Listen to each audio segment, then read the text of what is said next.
Got another slab from the Gen 4 collection.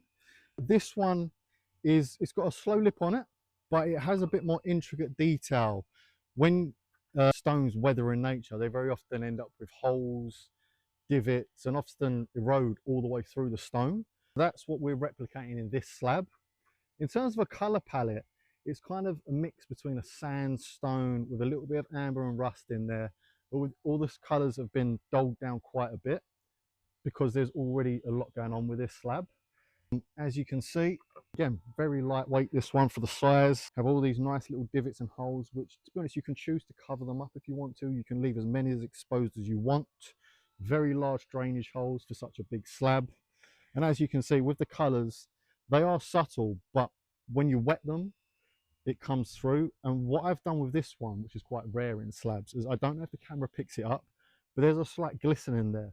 There's a little bit of a glitter effect, which you find in a lot of natural stone. We'll bring the camera in closer later to make sure you can really pick it up. But there is a very slight glisten on there. And again, with this one, there is a few thick corners, which I really liked, to add a bit of dimension.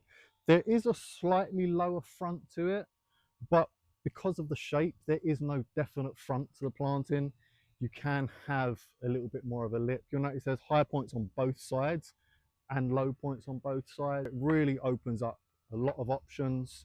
This one being a bigger slab, it does have the double wiring holes. It makes putting your tree on there very simple. Drainage, a lot of drainage, and you'll see a lot of divots, natural effects, and same with the underneath if you did want to invert the slab.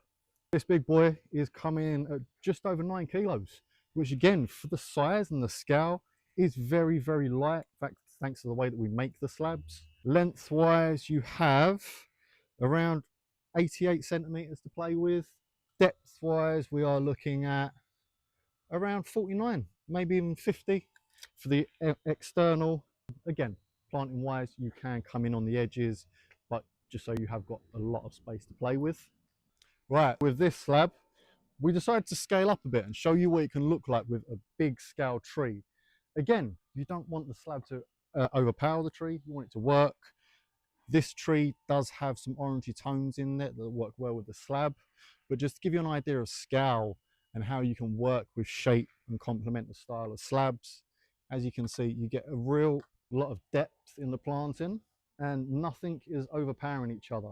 Again, bearing in mind as well, this tree is still in a pot, so when it was had a lower center of gravity, it would work so much better.